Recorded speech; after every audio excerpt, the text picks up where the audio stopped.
Baik, sebelumnya Assalamualaikum warahmatullahi wabarakatuh. Bagaimana kabar teman-teman semuanya? Ya, semoga selalu dalam keadaan sehat dan iman serta bertakwa.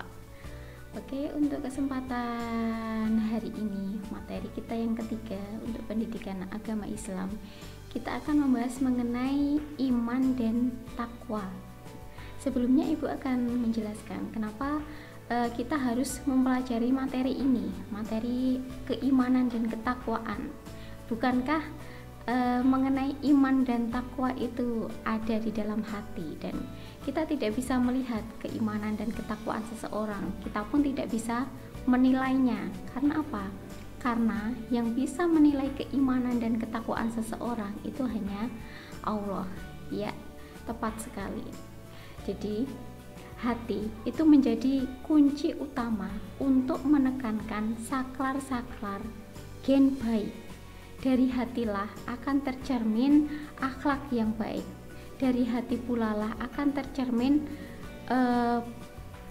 bicara yang baik, tutur kata yang baik, yang pahit madu, yang manis didengar, enak didengar, ya kan? Jadi hati itu merupakan kunci atau cerminan dalam diri kita. Dan untuk kesempatan ini kita nanti akan membahas mengenai apa itu definisi keimanan dan ketakwaan, kemudian bagaimana proses pembentukan keimanan dan ketakwaan ini, indikator-indikator seperti apa yang dikatakan orang yang beriman dan bertakwa. Tujuannya apa? Tujuannya diharapkan teman-teman semua bisa menjadi insan-insan yang beriman dan bertakwa, sehingga timbullah yang namanya insan kamil yang berakhlakul karimah. Ya, jadi tujuannya seperti itu, teman-teman. Baik, langsung saja kita mulai untuk yang pertama, yaitu kita akan membahas mengenai iman. Ma huwa iman? Nah, apa itu iman? Iman itu secara harfiah itu artinya percaya, yakin. Jadi iman, ma huwa iman? Al-iman tasdiqo bil qalbi, iqrar bil lisan, wa amali bil arkan. Jadi iman itu kombinasi antara pembenaran di dalam hati, pengucapan dengan lisan, dan pengerjaan dengan anggota tubuh. Jadi ketika kita itu mengatakan saya ini orang yang beriman, berarti di dalam hatinya itu sudah betul-betul melakukan pembenaran, keyakinan, kesungguhan di dalam hatinya dengan betul-betul murni, niat yang di situ yang sudah fanatik bahwasanya saya itu orang yang beriman. Nah, hatinya sudah yakin dengan sepenuh hati, kemudian diucapkan dengan lisannya. Jadi tidak sekedar di situ hanya pembenaran di dalam hati, yakin di dalam hati, tapi juga harus diucapkan dengan lisannya, saya itu orang beriman. Nah, selain itu juga mengucapkan syahadat kalau di ulama lain gitu ya, jadi mengucapkan lafaz syahadat, asyhadu alla ilaha illallah wa asyhadu anna muhammadan abduhu wa rasuluh. Kemudian selain itu juga tentunya harus dibuktikan dengan apa? Dengan amalan, pengerjaan dengan anggota tubuh ini ya, dengan amalannya, amal yang baik, amal yang sholih. Jadi ketika dia itu orang yang beriman, ya harus ada buktinya. Buktinya orang beriman apa? Buktinya ya dia gemar, dia senang untuk mengerjakan kebaikan, amal yang baik, amal yang sholih. Jadi iman itu ya tidak hanya justifikasi saja, tidak hanya keyakinan saja, tetapi ya ada tiga, ya justifikasi, ya verbalisasi, ya realisasi. Yakin, diucapkan, dan diamalkan, dibuktikan. Kalau misalnya ada teman-teman di sini yang pernah dilamar gitu ya, saya cinta sama kamu, lah buktinya cinta itu apa? Harus ada realisasinya, harus ada pembuktiannya, ya kan? Jadi tidak hanya sekedar verbal saja, tapi harus dibuktikan dengan amalan, dengan tindakan. Nah, seperti itu juga dengan keimanan. Oke, kita lanjut. Lantas, apakah perbedaan antara tauhid dengan iman? Tauhid itu merupakan bagian dari iman. semua ketauhidan pasti merupakan keimanan, tetapi tidak semua keimanan itu merupakan ketauhidan. Ketauhidan khusus terkait dengan Allah. Jadi tauhid di sini artinya kita membahas mengenai keesaan Allah. Iman yang ditujukan hanya membahas khusus tentang Allah, keesaan Allah. Jadi tauhid itu dikhususkan untuk membahas keesaan Allah. Sedangkan keimanan di sini, iman, kita ketahui bahwasanya iman itu lebih luas. Iman itu ada 6.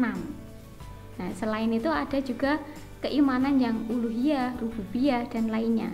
Nah, kita ketahui keimanan itu ada 6, ya kan? Tidak hanya iman kepada Allah, tapi juga iman kepada malaikat-malaikatnya Allah, iman kepada kitab-kitabnya Allah, iman kepada Rasulnya Allah, iman kepada hari kiamat, iman kepada qada dan qadar. Jadi iman itu lebih luas, cangkupannya luas. Tapi kalau ketauhidan itu hanya membahas mengenai keesaan Allah. Jadi tauhid itu merupakan bagian dari iman, gitu ya. Sampai di sini paham? Kita lanjut. Ibnu Qayyim fi qaulihi al-yaqinu huwal iman. Jadi keyakinan itu adalah keimanan, keimanan yang kokoh. Betul-betul yakin dengan sepenuh hatinya, sudah mantap, yakin betul. Alladzi la raiba fih, yang mana tidak ada keraguan. Jadi tidak ada sedikit pun keraguan, tidak ada sedikit pun celah untuk ragu. Ya enggak ya? Ya enggak ya? Jadi seperti di pertemuan kita sebelum ini, pertemuan kita yang minggu lalu, kita kan sudah membahas. Jadi ketika kita yakin dengan agama yang kita yakini saat ini, Islam, dinul Islam adalah satu-satunya agama yang bisa menuntun kita, yang bisa menunjukkan kita, yang bisa mengarahkan kita, yang bisa mengantarkan kita kepada tempat tujuan kita. Jadi betul-betul yakin hanya satu-satunya agama yang bisa mengantarkan pada tempat tujuan. Tempat tujuannya apa? Ya bahagia, selamat, sejahtera, baik di dunia sampai di akhirat. Begitu juga dengan iman di sini, yakin dengan sepenuh hati, tidak ada keraguan sedikit pun di dalamnya. Betul-betul mantap, yakin, percaya. Tuh. Kemudian, apakah perbedaan iman dan yakin? Yakin adalah salah satu sifat keimanan. Keyakinan adalah bentuk tertinggi dari sebuah pembenaran. Jadi yakin itu ya sudah, kalau enggak itu ya enggak, berarti ya hanya itu, pokoknya sudah mantap betul, sepenuh hati, tidak bisa tergoyahkan, itu namanya yakin. Nah iman juga seperti itu, beriman kepada Allah, yakin betul dengan sepenuh hatinya, membenarkan betul bahwasanya Allah itu ada. Allah itu ada dengan keesaannya, dengan segala eksistensi keberadaan Allah, eksistensi bukti secara saintifik, secara ilmiah tentang pembenaran Allah. Itu benar-benar Allah itu ada, menunjukkan bahwa Allah itu benar-benar ada. Kemudian tingkatan yakin itu ada ilmu yakin, ada ainul yakin, dan hakul yakin. Tuh. Jadi ilmu yakin di sini ya kita mengetahui ilmunya, kemudian kita bisa ainul yakin, betul-betul melihat eksistensi keberadaan Allah di situ, melihat secara data saintifik, oh iya ternyata langit, bumi beserta seluruh isinya ini diciptakan dengan ada tujuannya, tidak diciptakan secara sia-sia. Kemudian hakul yakin, diyakini dengan sepenuh hati bahwasanya tujuan Allah menciptakan langit, bumi dan seluruh isinya itu betul-betul ada tujuan dan manfaatnya, tidak sia-sia seperti itu. Jadi kita betul-betul bisa meyakini bahwasanya tujuan penciptaan langit, bumi dan manusia itu semua ada tujuannya. Jadi hakul yakin di sini ya seperti itu. Lanjut. Kemudian mengenai cakupan iman. Iman itu ada 77 cabang. Dan yang paling utama dari cabang-cabang tersebut adalah mengucapkan lafaz la ilaha illallah. Yang mana di sini lafaz tahlil, tiada Tuhan selain Allah. Berarti di sini ya merupakan cabang yang paling tinggi, bahwa bahkan di dalam suatu riwayat hadis ketika seseorang itu meninggal dunia dengan mengucapkan lafaz tahlil, bahwasanya akan dijamin surga untuknya, dibukakan pintu surga. Tapi di sini juga harus disertai dengan amalan tadi. Ibaratnya ketika kita sudah mempunyai kunci, memegang kunci untuk membuka surga, ya kan? Tapi kalau kunci itu tidak bergerigi, kunci itu masih lurus, kita lihat kunci yang kita pegang, yang kita punya. Tentu setiap kunci itu kan bergerigi, ya kan? Bergeriginya suatu kunci ini ya ibaratnya kita harus membuat amalannya. Jadi ibaratnya ketika kita sudah memegang agama Islam, gitu ya, ibaratnya kita ini sudah memegang kunci untuk membuka surga tersebut. Tinggal bagaimana kita membuat kunci itu bisa dibuka untuk membuat pintu surga. Ya caranya apa? Dibuatlah kunci itu bergerigi. Bergeriginya seperti apa? Ya dengan amalan kita. Ibaratnya seperti itu. Jadi supaya kita bisa membuka surga tersebut, selain dengan lafaz la ilaha illallah, juga harus disertai dengan amalan yang baik, amal yang sholih. Jadi supaya apa? Supaya bisa menyempurnakan tingginya derajat kita di surga. Jadi di sini Ibu tekankan lafaz la ilaha illallah di sini merupakan cabang keimanan yang tertinggi. Bahkan di suatu riwayat hadis dikatakan bahwasanya ketika seseorang itu meninggal dunia dengan mengucapkan lafaz la ilaha illallah, maka akan dibukakan pintu surga untuknya, akan masuk surga. Tetapi juga harus disertai dengan amalan yang baik. Gitu ya. Sampai di sini paham ya. Dan cabang yang paling rendah dari sebuah keimanan adalah menyingkirkan rintangan dari jalan. Menyingkirkan rintangan dari jalan di sini ya kalau di dalam riwayat hadis lain itu misalnya menyingkirkan ranting atau menyingkirkan batu di tengah jalan, itu merupakan salah satu cabang keimanan yang paling rendah. Oke, itu mengenai cakupan iman. Sedangkan iman-iman yang lain juga banyak. Kemudian kita akan membahas mengenai ciri-ciri orang yang beriman. Apa saja sih ciri-ciri orang yang beriman? Yang pertama yaitu mendahulukan yang disukai Allah dari yang disukai dirinya sendiri, sebagaimana yang telah dilakukan oleh Ummul Mukminin, ibunda kita, Ibunda Khadijah, istrinya Rasulullah. Itu kan juga beliau selalu menerapkan seperti itu ya. Jadi selalu mendahulukan apa yang disukai Allah. Bahkan beliau rela menginfakkan, mengorbankan seluruh harta bendanya itu untuk kelancaran sabilillah, untuk kelancaran perkembangan Islam. Jadi harta yang beliau miliki itu digunakan Rasulullah untuk menghidup-hidupkan Islam pada zaman itu. Kemudian yang kedua yaitu mengorbankan apa yang dimilikinya untuk Allah, sebagaimana ceritanya Nabi Ibrahim. Saat itu beliau sangat senang karena baru memiliki putra. Saat usianya dalam riwayat itu ada yang menjelaskan 99 tahun, ada yang menerangkan 90 tahun. Jadi sudah sepuh lah istilahnya. Sudah menanti-nanti buah hati, baru mendapatkan buah hati, ternyata Allah perintah untuk menyembelih anaknya. Kemudian apa yang dikatakan Nabi Ismail, sang anak saat itu? Beliau rela ketika menanyai kepada ayahandanya apakah ini perintah Allah, kemudian ayahnya menjawab iya, beliau sangat rela, silahkan ayah, saya ridho ketika engkau ingin menyembelih saya jika itu memang perintahnya Allah. Jadi selalu seperti itu.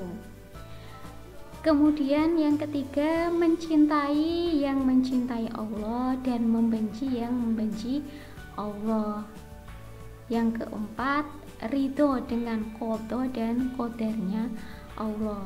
Jadi teman-teman di sini harus selalu ingat bahwasanya qada dan qadar yang telah Allah tetapkan itu pasti terdapat hikmah yang terbaik untuk kita, meskipun kita tidak menyenanginya, gitu ya. Jadi ada sebuah peristiwa, ada sebuah studi kasus waktu itu. Ada seorang bapak-bapak yang ingin menumpangi sebuah pesawat. Nah, ternyata si bapak ini diqadha oleh Allah tertidur saat pesawatnya akan berangkat, padahal sudah menunggu berjam-jam. Nah, saat bapaknya ini tersadar, terbangun dari tidurnya, kemudian mengetahui bahwasanya pesawat yang akan dia tumpangi sudah terbang, ketinggalan pesawat, si bapak ini marah-marah, tidak ridho awalnya, tidak ikhlas, marah. Kemudian setelah 10 menit kemudian dia mendengar bahwa pesawat yang ia tumpangi, yang akan ia tumpangi ternyata terjadi musibah kecelakaan. Beliau sangat bersyukur, beliau langsung sujud syukur dan sangat memuji kepada Allah. Ya Allah, ternyata dengan adanya saya ketinggalan pesawat ini merupakan qada dan qadar terbaik dari Engkau. Engkau ingin menyelamatkan saya dari musibah ini. Engkau masih menyayangi saya, memberi saya kesehatan, kesempatan untuk hidup. Jadi kita harus yakin apapun yang terjadi itu pasti mengandung hikmah yang terbaik untuk kita. Termasuk juga ketika kita sedang dilanda pandemi virus corona ini ya, kita ambil hikmah-hikmah yang positifnya saja. Jadi sebelum qada dan qadar itu terjadi, pasti ada yang namanya irodah.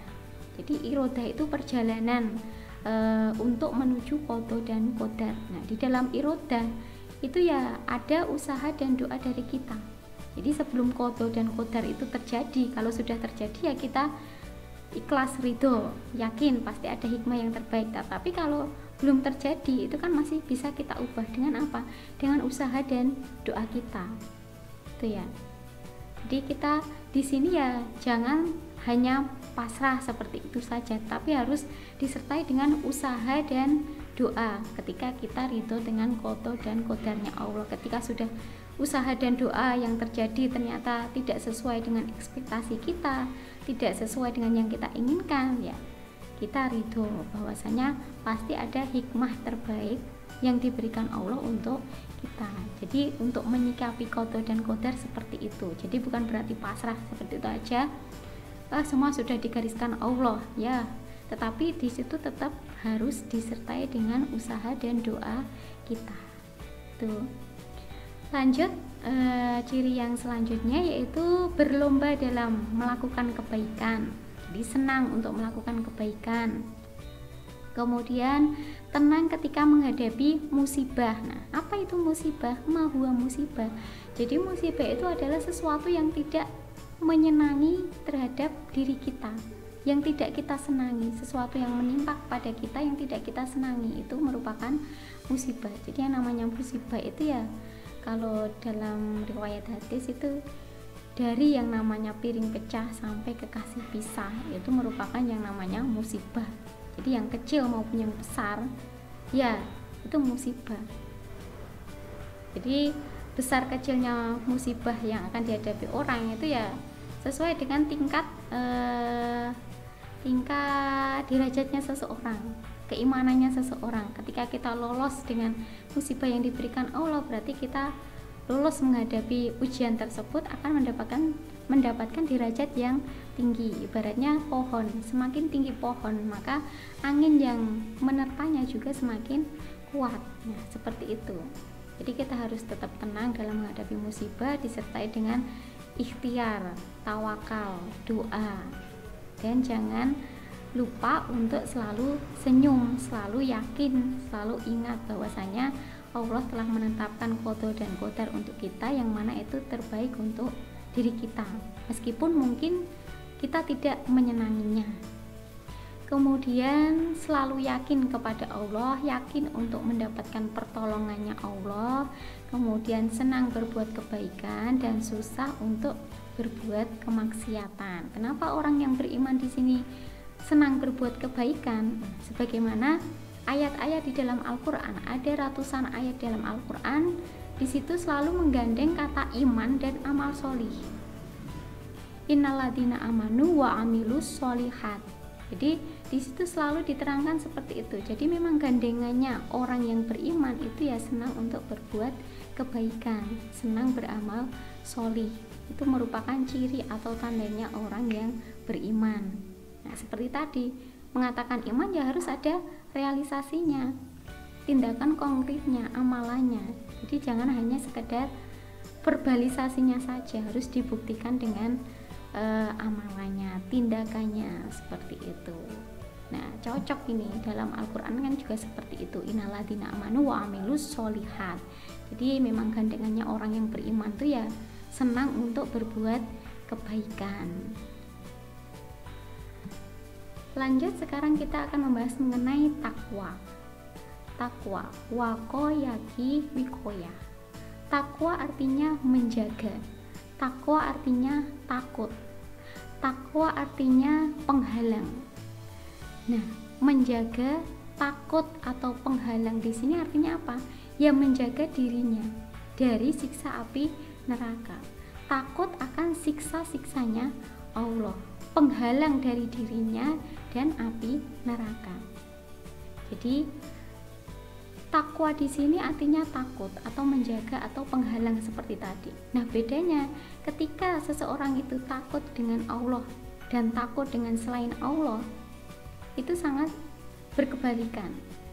Kalau seseorang itu takut dengan selain Allah, dia akan cenderung untuk menjauh.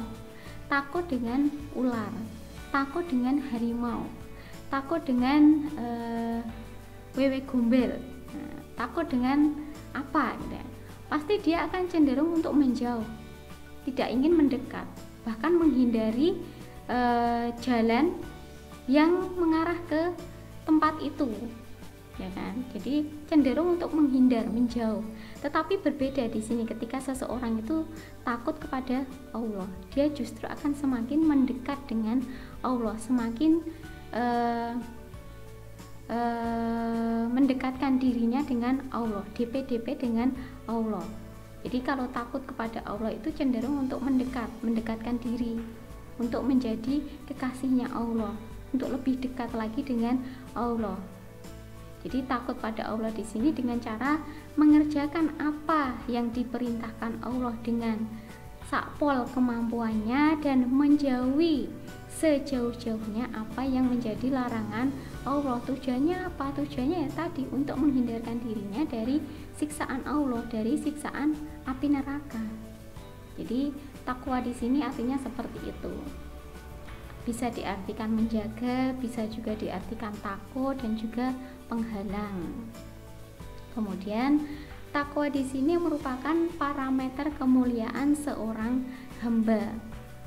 Kita lihat kisah inspiratif dari Nabi Yusuf, ya kan? Nabi Yusuf itu kan yang mengalami perjalanan lika-liku yang sangat luar biasa ya. Dari yang mana beliau dibesarkan oleh orang tuanya karena ibunya telah wafat ketika melahirkan adiknya. Kemudian saudara-saudara tirinya iri kepada beliau, akhirnya beliau dimasukkan atau dibuang ke dalam sumur tua dan ditemukan oleh rombongan pedagang dari kafilah Mesir, dijual, kemudian menjadi budaknya sekretaris Raja Mesir. Kemudian nah di situ mengalami lika-liku kehidupan yang sangat hebat, luar biasa. Kemudian beliau selalu menerapkan untuk bertakwa. Seorang perempuan yang sangat cantik dan kaya raya, tapi beliau menolaknya. Akhirnya dengan ketakwaan tersebut bisa mengantarkannya pada kehidupan yang lebih baik, ya kan? Dengan perjalanan yang panjang berliku-liku, akhirnya bisa mengantarkan beliau untuk menjadi penasihat pribadinya Raja Mesir. Jadi dari yang awalnya dibuang jadi budak, kemudian bisa menjadi sekretaris atau penasehat hukumnya, penasehat pribadinya Raja Mesir, yang mana kemudian beliau bertemu kembali dengan keluarganya, dengan ayah dan adik-adiknya, seperti itu. Jadi ketika seseorang itu bertakwa atau tinggi rendahnya ketakwaan seseorang itu akan menjadi tolak ukur, akan menjadi barometer, akan menjadi parameter untuk memuliakan seseorang itu entah di dunia maupun di akhirat. Jadi kita teladani kisah-kisah inspiratif dari para nabi-nabi, bagaimana beliau selalu menempatkan, mendahulukan Allah, selalu beriman dan bertakwa dalam kondisi dan posisi seperti apapun. Itu ya nanti ujung-ujungnya akan menjadi orang yang mulia, orang yang bahagia, derajatnya yang tinggi, sejahtera. Tapi tetap kita niat karena Allah yang nomor satu.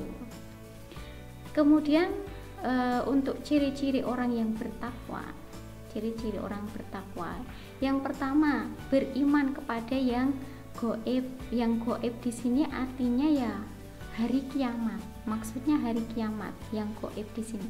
Jadi ketika seseorang itu mengimani, meyakini bahwa setelah kehidupan dunia akan ada kehidupan akhirat, pasti dia akan cenderung untuk selalu melakukan hal yang baik, untuk selalu menebar kebaikan, untuk menebar benih-benih yang akan dibawa bekal ketika menghadapi hari akhirat.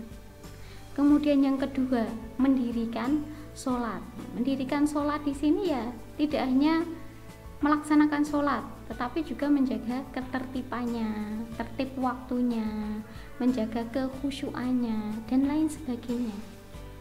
Kemudian yang ketiga, menginfakkan rizki yang diberikan Allah. Nah, ibaratnya rizki yang telah diberikan Allah kepada kita itu ya ada hak-hak yang harus kita keluarkan. Sebagaimana ketika kita makan ayam, ketika kita makan ikan. Nah, kita kan tidak mungkin makan hidup-hidup utuh, sebulu-bulunya dimakan, setulang-tulangnya dimakan, sekotorannya dimakan. Tidak seperti itu kan. Jadi pasti kita bersihkan dulu, bulunya dibersihkan dulu, kotorannya dibersihkan. Setelah dimasak pun tidak kok durinya dimakan, tulangnya dimakan, ya tidak, ya kan, pasti kita tinggalkan. Begitu juga dengan rezeki kita. Jadi ada bagian yang harus kita keluarkan untuk diberikan kepada hak-haknya, seperti itu. Kemudian yang keempat yaitu beriman kepada kitab yang diturunkan melalui Nabi Muhammad dan juga kitab-kitab yang diturunkan sebelum Nabi Muhammad. Jadi terhadap kitab-kitab sebelum Al-Quran itu ya kita imani bahwasanya keberadaannya ada, bahwasanya kitab Injil itu memang ada, diturunkan kepada Nabi Isa. Kitab Taurat memang ada, diturunkan kepada Nabi Musa. Kitab Zabur diturunkan kepada Nabi Daud. Dan terhadap Al-Quran selain mengimani juga harus mengamalkannya. Itu perbedaannya. Kalau terhadap Al-Quran ya tidak sekedar diimani saja, tetapi juga dipelajari dan diamalkan. Kemudian yang kelima, berkeyakinan terhadap kehidupan akhirat. Nah, ini diharapkan ya ketika seseorang itu betul-betul yakin dengan sepenuh hatinya, sudah memiliki pengetahuan, paradigma bahwasanya setelah kehidupan dunia itu ada kehidupan akhirat, ya insya Allah dia akan selalu mawas diri, selalu waspada, selalu bersemangat untuk berbuat kebaikan, melaksanakan apa yang menjadi perintah-perintahnya Allah dan menjauhi sejauh-jauhnya apa yang menjadi larangan Allah. Nah, diharapkan teman-teman mahasiswa di sini juga seperti itu, bisa mengimplementasikan ilmu agama yang telah didapatkannya, yang mana sudah belajar pendidikan agama Islam ini udah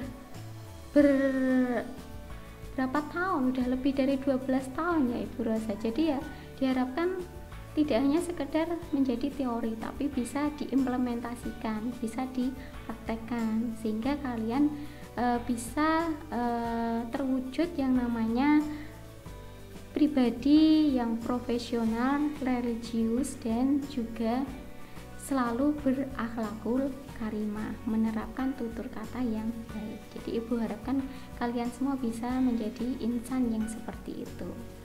Oke, untuk pertemuan kali ini Ibu cukupkan sekian. Mungkin ada kata-kata yang tidak berkenan di hati teman-teman semuanya, ada kesalahan, ada kekhilafan. Ibu mohon maaf yang sebesar-besarnya. Akhirul kalam, wassalamualaikum warahmatullahi wabarakatuh.